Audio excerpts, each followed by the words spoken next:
Assalamualaikum warahmatullahi wabarakatuh.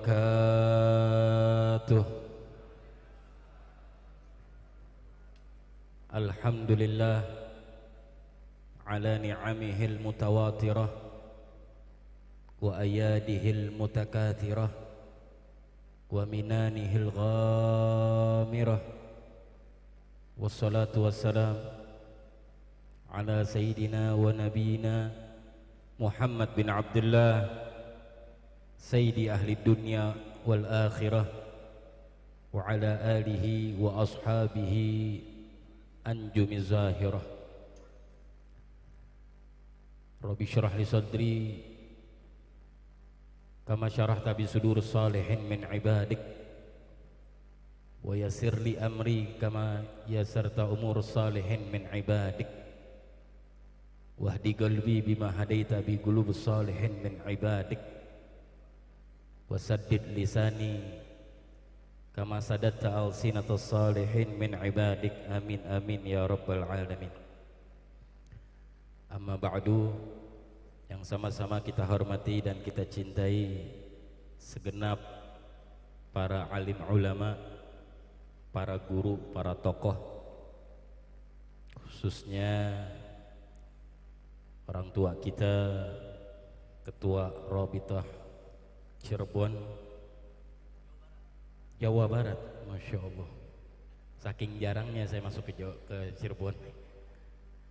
Al-Habib Ad-Da'i Ilallah Al-Habib Hasan bin Husain Al-Jufri matta'anallah bituli hayatih. Al-Fakir kenal dengan akhuh Al-Habib Abdurrahman. Masya Allah, adik-beradik seorang yang penuntut ilmu. Dan juga tidak lupa kepada tokoh dan ulama kita Ad-Da'i Ilallah Buya Yahya, pimpinan Yayasan Al-Bahjah Cirebon, matta'anallah bituli hayatih. Dan juga tidak lupa kepada guru tetap kita Ad-Da'i Ilallah Al-Mujahid fi sabilih Al-Habib Muhammad Hanif Ibn Abdurrahman Al-Attas, matta'anallah bituli hayatih. Semoga Allah subhanahu wa ta'ala senantiasa memberi keberkahan kepada beliau-beliau semua, dan juga segenap para tokoh, para habaib yang tidak bisa saya sebutkan satu persatu, namun tidak mengurangi rasa ta'zim dan mahabbah al-fakir ke mereka semua. Tidak lupa sahibul majlis, sahibul hajah Haji Alfan beserta akhina fillah Ad-Da'i Ilallah, guru mingguan tetap di Majlis Al-Baha Ad-Da'i Ilallah Kil Haj Kamaluddin Al-Fakir, teman beliau semasa belum balik dulu di Jakarta, di Tebet. Kita masih kecil suka ngambilin blimbing sayur dulu, mehnannya lempar-lempar blimbing sayur sama Ustaz Kamaluddin dulu. Beliau aslinya orang Jakarta, cuman hijrah ke sini Cirebon. Alhamdulillah. Ahibba'il kiram, semoga dengan hadirnya beliau-beliau ini semua senantiasa Allah beri kita semua malam hari ini anugerah rahmah, anugerah barakah, anugerah kasih sayang kepada kita semua. Dan juga salam penghormatan yang luar biasa kepada hadirin hadirat, mukminin mukminat, muslimin muslimat yang hadir di ini tempat. Insya Allah tidak keluar di ini tempat kecuali kita semua, kesalahan kita, dosa-dosa kita, kekhilafan kita semua Allah lewatkan semua. Dan keadaan kita, keadaan keluarga, keadaan rumah tangga, keadaan kesehatan, keadaan ekonomi, keadaan rezeki Allah robah menjadi keadaan yang lebih baik, dalam keadaan sehat wal afiyah. Amin amin ya rabbal alamin. Ahibba'il kiram, alangkah indahnya kita pernah diberi kalimat atau statement oleh Nabi kita Muhammad SAW. An-Nabi SAW pernah bersabda, yang mana sabda beliau ini membuat bahagia hati kita, membuat senang. Apa beliau katakan? ana haddukum minal anbiya wa antum haddi minal umam. Sallu ala Muhammad. Kalimat pendek, jawami'ul kalim. Sallu ala Muhammad. Tapi bikin girang kita. Apa beliau katakan? Aku, yaitu Rasulullah, bagiannya kalian dari seluruh nabi. Jatahnya kalian, siapapun anda, mau anda orang kaya, mau anda orang miskin, mau anda perempuan, mau anda laki, siapapun, ana habbukum minal anbiya, kata Rasulullah. Aku bagian buat kalian, ini jatah aku ini jatahnya kalian. Dari segenap seluruh para nabi, kita dapat jatah Rasulullah Sayyidina Muhammad bin Abdullah. Alangkah indah, alangkah bahagianya kita mendapatkan jatah bagian, yang mana bagian tersebut wajib kita syukuri, wajib kita senangi. Apa kata Imam Haddad radhiyallahu taala anhu? Hamdan li rabbin khassana bi Muhammadin wa akhrajana bihi min dhulmatin wa dawayajiri ila nuri islamin wa ilmin wa hikmatin wa yumnin wa imanin wa khairil awamiri. Sallu ala Muhammad. Hamdan li rabbin, segala puji buat Allah yang telah mengkhususkan kita dengan Nabi kita Muhammad. Kita ini dapat istimewa, dapat khusus, dapat spesial jadi umatnya Rasulullah. Yang mana Rasulullah sebabnya Nabi kita Nabi Muhammad, sebabnya kita menjadi umatnya Rasulullah, yaitu Sayyidina Muhammad bin Abdullah. Wa akhrajana bihi min dhulmatin wa dayajiri. Kita terlepas, kita keluar daripada kegelapan, kejahilian, menuju mana? Ila nuri islamin wa ilmin wa hikmatin, menuju cahaya ilmu, cahaya Islam, dan cahaya pengetahuan dan hikmah. Wa yumnin wa imanin wa khairil awamiri, dan segala kemudahan dan keimanan dan juga segala kebaikan yang datangnya dari Allah. Sabda Nabi kita Muhammad, Allah menganugerahkan kita enggak segan-segan apapun kita dikasih kebaikan. Sebab apa? Sebab Sayyidina Muhammad bin Abdullah. Sallu ala Muhammad. Ya hibail kiram, sebab Nabi kita Nabi yang mulia Rasulullah Sayyidina Muhammad bin Abdullah, sehingga kita menjadi umat yang paling terbaik. Karena Nabi kita Nabi yang terbaik, kita menjadi umat yang terbaik. Yang sudah kita tahu Nabi Allah Musa alaihi salam, sampai banyak para nabi, dan salah satu Nabi Allah Musa alaihi salam yang beliau pengen jadi umatnya Rasulullah, pengen jadi umatnya Sayyidina Muhammad bin Abdullah. Tapi apa yang dikatakan oleh Allah? Syukurilah engkau wahai Musa, engkau sudah aku jadikan utusanku dan nabiku. Mereka para nabi, mereka para rasul sebelumnya Nabi Rasulullah sallallahu alaihi wasallam, mereka setelah mereka mengetahui kemuliaan dan keagungan Nabi Muhammad, mereka pengen jadi umatnya Rasulullah. Bukan mereka pengen jadi gantiin Rasulullah, pengen ganti Nabi Muhammad, bukan. Pengen gantiin jadi nabinya umatnya Rasulullah, bukan. Mereka pengen jadi umatnya Rasulullah sallallahu alaihi wasallam. Nah, adapun acara-acara seperti ini dimanapun tempat, kita ini pengen dapat kebahagiaan, mencicipi sedikit kebahagiaan yang mereka para sahabatnya Rasulullah SAW sudah mereka banyak dapati ketika mereka bersama Rasulullah SAW. Acara seperti ini untuk satu simbolis agar kita bisa insya Allah saat ini juga Allah kasih cicipi sedikit kebahagiaan. Contoh satu, seperti bahagianya Abu Ayyub Al-Ansari, sahabat yang mulia Rasulullah SAW. Bagaimana beliau tidak bahagia datangnya Rasulullah dari kota Mekah menuju Madinah, berhari-hari orang-orang penduduk Madinah Mereka setiap hari mulai terbit matahari mereka ke pinggir kota Madinah menunggu kedatangan Sayyidul Anbiya, menunggu kedatangan Habibullah. Sampai sebelum terbenam matahari mereka balik. Kalau Rasulullah belum datang mereka pulang kembali.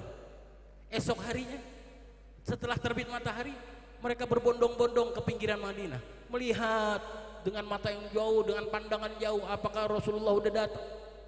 Hari demi hari. Tapi apa? Begitu sampai ke kota Madinah Rasulullah memilih singgah di rumah Abu Ayyub Al-Ansari. Shallu ala Muhammad. Alangkah indahnya, alangkah bahagianya Abu Ayyub Al-Ansari saat itu, yang mungkin tidak mungkin bisa dibayar berapapun nilainya. Saat itu Abu Ayyub Al-Ansari, rumah kediaman beliau yang dipilih oleh Sayyidina Muhammad bin Abdullah dari berbagai rumah, sejumlah rumah di kota Madinah, Rasulullah memilih rumahnya Abu Ayyub Al-Ansari, rumah singgahan pertama yang ditinggal oleh Rasulullah SAW. Sehingga Abu Ayyub Al-Ansari menawarkan kepada Rasulullah, ya Rasulullah, hendaknya engkau tinggal di atas ya Rasulullah. Kemudian Rasulullah mengatakan apa? Tidak wahai Abu Ayyub, khawatir nanti orang-orang ingin bertemu denganku. Orang kalau ingin bertemu denganku, kalau naik-naik ke rumahmu kesusahan. Aku pengennya di bawah aja. Rasulullah milih di bawah, bukan kamar bawah atau ruangan bawah, lebih ada AC-nya 2 PK, 1,5 PK, karpetnya karpet Turki. Enggak, mikirin umatnya Rasulullah SAW yang ingin berkunjung kepada Rasulullah saat itu. Kemudian Abu Ayyub bilang, ya Rasulullah engkau di atas. Enggak pengen Abu Ayyub, karena takut kurang ajar, takut isa'atul adab. Kalau Rasulullah di bawah, tetap Rasulullah inginnya di bawah, di ruangan bawahnya rumah Abu Ayyub Al-Ansari. Kemudian dikatakan seketika Rasulullah memilih di bawah, Abu Ayyub Al-Ansari kalau di atas itu jalannya jingkek, tau jingkek? Jauh, dikit-dikit dan minggir-minggir kalau ngapain aktivitas di atas. Abu Ayyub Al-Ansari khawatir kalau beliau jalan seenaknya di atas, karena dahulu rumahnya para sahabat dari tanah liat. Khawatir ada satu tanah atau rontokan tanah jatuh ke tubuh yang mulia Rasulullah. Abu Ayyub Al-Ansari nggak kepingin ada rontokan tanah. Bukan kurang ajar dari lisan, bukan kurang ajar dengan sikap, bukan kurang ajar dengan apapun, bukan pendapat, bukan pemikiran yang kurang ajar, cuman takut-takut ada rontokan, hal yang lumrah.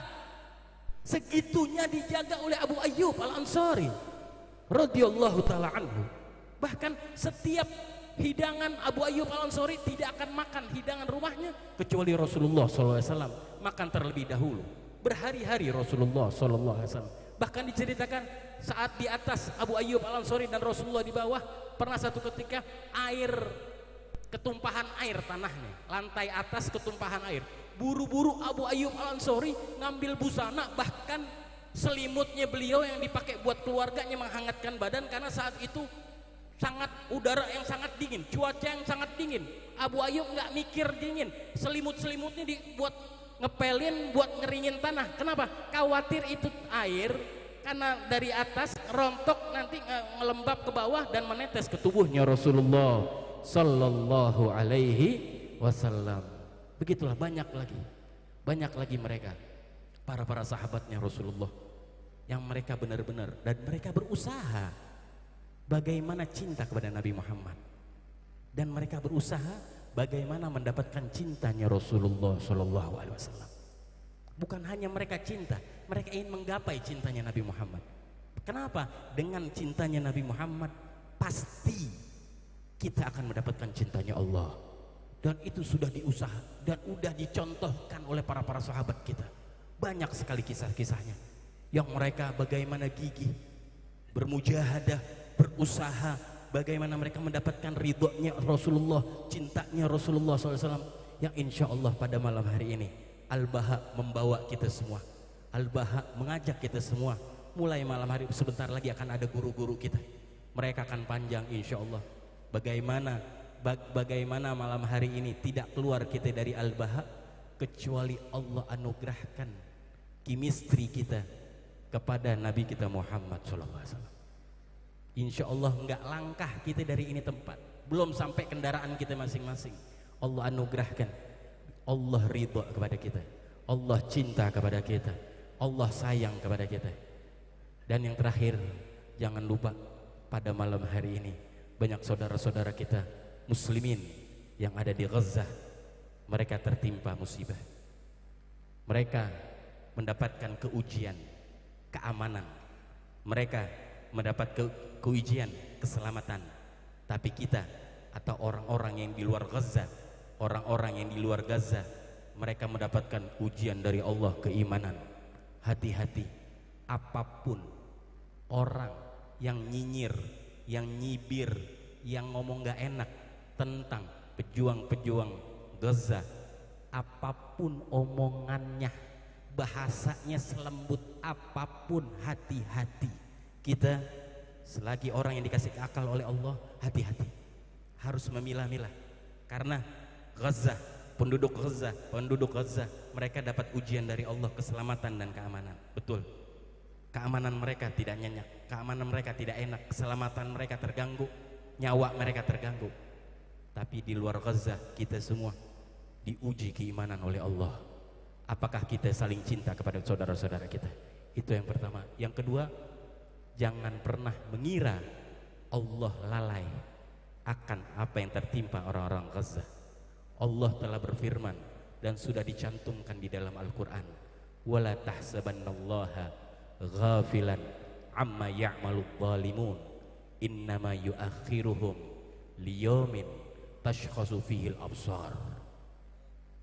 Itu satu ayat kita pegang. Allah, kata Allah, apa Allah berfirman, janganlah kalian pernah mengira sedikit pun, sesaat pun, bahwa Allah itu lalai dari apa yang dilakukan oleh orang-orang zalim, orang-orang Zionis. Jangan pernah kalian mengira Allah itu lalai. Allah nggak ngereken orang-orang Gaza. Allah nggak ngerek, Allah kok nggak bantu. Jangan. Innama yuakhiruhum. Allah mengatakan, Allah mengentar-entarin mereka. Allah tunda untuk sampai kapan? Liyamin tashkhasu fihil absar. Nanti di saat yang mata-mata mereka, bola mata mereka, ketika datang azabnya Allah, Allah nggak kasih mereka untuk merem aja enggak. Artinya apa? Mereka akan dirasakan azabnya Allah tanpa bisa mengelak, walaupun cuman meremin mata. Mungkin malam hari ini banyak bayi-bayi yang sudah meninggal, banyak anak-anak yang terbelah kepalanya karena rudal-rudalnya Zionis. Mungkin mereka sedang tidur, mereka nggak merasakan apa-apa. Betul, mungkin mereka masih bisa merem atau bagaimana, atau lagi tidur. Tapi nanti balasannya Allah untuk orang-orang zalimin, liyamin tashkhasu fihil absar. Allah akan suruh ngerasain azabnya Allah berlipat-lipat besar dari yang mereka lakukan saat ini. Dan saat itu mereka nggak bisa meremin mata, nggak bisa memalingkan muka, memalingkan kepala, nggak bisa. Allah akan rasain berlipat-lipat kali lipat. Azabnya Allah lebih pedih. Hari ini baik kebelah dua, nanti azabnya Allah berlipat-lipat seperti itu, dan mereka harus merasakannya tanpa bisa memejamkan mata. Insya Allah apa yang kita dengar, apa yang kita tahu, dan kita doakan kepada saudara-saudara kita Gaza, insya Allah Allah kasih kemenangan. Pejuang-pejuang Gaza, Allah kasih kemenangan, Allah kasih kemudahan. Yang sudah meninggal Allah jadikan mereka syuhada, yang mereka yang selamat Allah sehatkan badannya, Allah jaga, Allah lindungi, dan Allah kemenangkan perjuangan-perjuangan mereka dalam keadaan sehat walafiat. Insyaallah apa yang kita dengar dan apa yang kita tahu bermanfaat untuk diri kita. Walafu minkum. Assalamualaikum warahmatullahi wabarakatuh.